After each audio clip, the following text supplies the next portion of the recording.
చూపు ఏ విధంగా ఉందో దానిలో భాగంగా మా మహిళా సోదరులందరం ఈరోజు మంతని పట్టణంలో మాతా శిశువు ఆసుపత్రి దగ్గర నిరసన కార్యక్రమం చేస్తున్నాము. ఈ కార్యక్రమంలో భాగంగా ఆ రోజు గౌరవ కేసీఆర్ గారు ప్రతిష్టాత్మకంగా తీసుకున్న ఎన్నో సంక్షేమ పథకాలన్నీ కూడా తెలంగాణ గవర్నమెంటులో ప్రజలందరి దగ్గరికి కూడా ప్రతి సంక్షేమ పథకం గడప గడపకు పోవాలనే ఆకాంక్షతోటి అన్ని జిల్లాల్లో కానీ నియోజకవర్గంలో కానీ మండలంలో కానీ ప్రభుత్వ ఆసుపత్రులు ఉంటే దానికి దీటుగా ఒక మాతా శిశువు ఆసుపత్రి అని చెప్పేసి ప్రభుత్వ పథకాల్లో భాగంగా మరి మహిళలకు అన్ని విధాలుగా హంగులతోటి నిర్మించడం జరిగింది. ఆ మాతా శిశువు ఆసుపత్రిని మరి మేము గౌరవ మాజీ ఎమ్మెల్యే పుట్ట మధుకర్ గారు వారి నేతృత్వంలో వారి నాయకత్వంలో ఆ రోజు ప్రజాప్రతినిధులైన ఎంపీటీసీలు కానీ సర్పంచులు కానీ జెడ్పీటీసీలు కానీ ఎంపీపీలు కానీ వార్డు సభ్యులు కానీ బీఆర్ఎస్ కార్యకర్తలు కానీ దాన్ని గౌరవంగా చూస్తూ ప్రతి ఒక్కరికి కూడా అండగా ఉంటూ మాతా శిశువు దగ్గరికి వచ్చి మరి ప్రభుత్వం ఇస్తున్న వేతనాలకు డాక్టర్లు ఏ విధంగా పనిచేస్తున్నారు, అందులో ఉన్న సిబ్బంది ఏ విధంగా పనిచేస్తున్నారని ఒక దీక్షతోటి ఒక సంకల్పంతో ఆ రోజు మరి బీఆర్ఎస్ ప్రభుత్వం చేస్తే ఈరోజు తెలంగాణ రాష్ట్రంలో కాంగ్రెస్ ప్రభుత్వం వచ్చినాక మరి ఏమైందో ఏమో కానీ ప్రతిదీ గౌరవ కేసీఆర్ గారు తీసుకున్న నిర్ణయాలను పక్కతోవ పట్టిస్తూ పైశాచిక ఆనందం పొందుతూ మంతని మాతా శిశువు మీద మంతని ప్రస్తుత ఎమ్మెల్యే మరి ఎందుకు ఈ విధంగా చేస్తుండ్రో అసలు అర్థం కావడం లేదు. గెలిచిన మరుసటి దినం రోజే డాక్టర్లందరినీ ఎల్లగొట్టడం జరిగింది. వాళ్ళందరూ వెళ్ళిపోయారు. తర్వాత సిబ్బందికి ఏం పని చేయనో అర్థమవుతలేదు. ఇప్పుడు వెళ్ళి చూసినాం, సిస్టర్స్ కానీ అందులో ఉన్న వార్డ్ బాయ్స్ కానీ ఏం చేయనో వాళ్ళకి అర్థమవుతలేదు. లోపలికి వెళ్ళి చూస్తే ఖాళీ మంచాలు, పేషెంట్లు లేరు. ఎందుకంటే ప్రభుత్వ ఆసుపత్రిలో బీద బిడ్డలు పాపం చూపించుకుందామని వస్తే ఒక్క పేషెంట్ కూడా లేరు.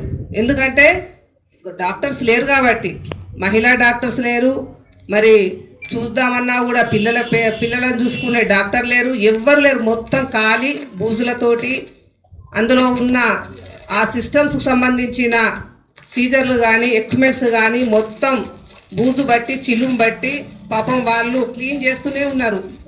పేషెంట్స్ వచ్చినా రాకుండా క్లీన్ చేద్దాం అనుకుంటే చిల్లు పడుతున్నాయి. అవి వాడితే ఏదైనా కూడా బాగుంటుంది కాబట్టి మరి ఇవన్నీ కళ్ళకు కనిపిస్తలేవా అని చెప్పేసి మా సోదరులందరం కూడా మంతని ఎమ్మెల్యేను ప్రశ్నిస్తున్నాం. ఈరోజు మా ప్రశ్నలకు జవాబు ఉండాలి మీ దగ్గర. జవాబుదారితనం మీ దగ్గర ఉన్నప్పుడే ప్రజలకు పరిపాలించే హక్కు మీకు ఉంటుంది.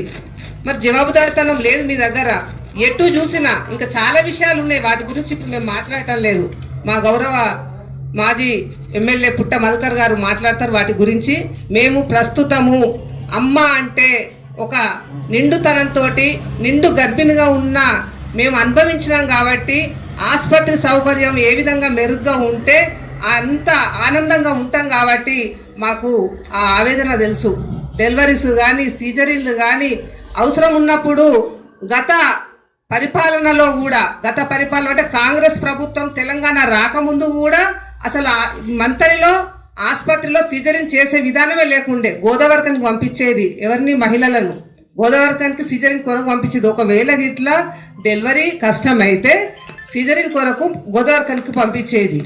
అది గమనించి మన గౌరవ పుట్ట మధుకర్ గారు తను ఇక్కడ కూడా మాతా శిశువు ఆసుపత్రి ఉండాలని సంకల్పంతో మరి ఇక్కడ చాలా అందంగా మంచి విశాలమైన ప్రాంతంలో కట్టించి ప్రతిరోజు ఎన్నో డెలివరీస్ ఎన్నో సిజరీన్లు అయ్యే విధంగా ఇక్కడ మేము ఏఎన్ఎంస్ ఆశా వర్కర్లు అంగన్వాడీ వాళ్ళ ద్వారా మేము తీసుకొచ్చి ఇక్కడికి అప్పచెప్పే వాళ్ళం జాగ్రత్తగా.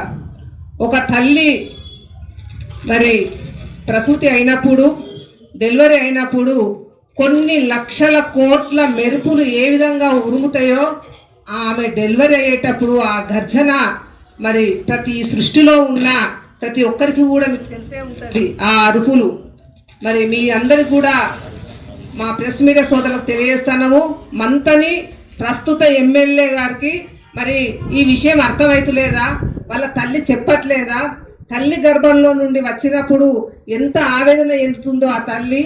మరి వాళ్ళు ఇటువంటి పరిస్థితులు ఎదుర్కోలేదు కదా.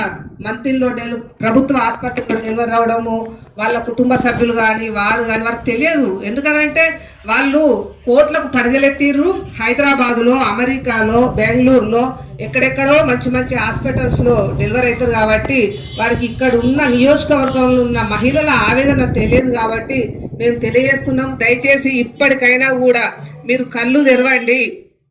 మీరు కళ్ళు తెరిచి మరి మా మహిళా సోదరులకు అవసరమైన ఎక్విప్మెంట్స్, మరి సీజరీన్లు కాబట్టి గర్భంలో ఉన్న పిల్ల అనుకూలంగా మామూలు డెలివరీ కానీ సిజరీన్ కానీ ఏ విధంగా అవసరం పడుతుందో వారికి అనుకూలంగా మరి డాక్టర్లు నియమించాలని చెప్పేసి కూడా మేము ఈ సందర్భంగా తెలియజేస్తున్నాము.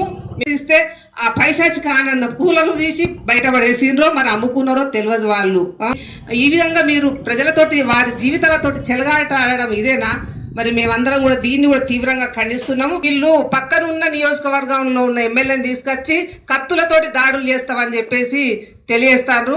కత్తులతోటి దాడులు చేయడం కాదు, మరి పిల్లల డాక్టర్స్, మన పెద్దల డాక్టర్స్, గర్భిణీ స్త్రీలకు డాక్టర్స్ వచ్చిండ్రు. మన తల్లులు కానీ, మన అక్కలు కానీ, మన చెల్లెళ్ళు కానీ, మన బిడ్డలు కానీ ఏ విధంగా డెలివరీ అయితే అవసరాలు ఉంటాయో మరి మీకు కూడా తెలుసు కాబట్టి వీటిపై కూడా మీరు మీ యొక్క గలాన్ని విప్పాలి, మీ యొక్క పోరాటం సాగనివ్వాలి మాతో పాటు అని తెలియజేస్తున్నాము. 102 అని పెట్టిర్రు. ఎందుకు పెట్టిర్రు? అక్కడ ఉన్న రేవంత్ రెడ్డి ఫోటోలు, ఇక్కడ ఉన్న మంత్రిని ఎమ్మెల్యే ఫోటోలు చూడడానికి ఇది ఒక షో పెట్టుకున్నారు అన్నట్టు. అటు ఇటు దింపడం వల్ల ఏం లేదు.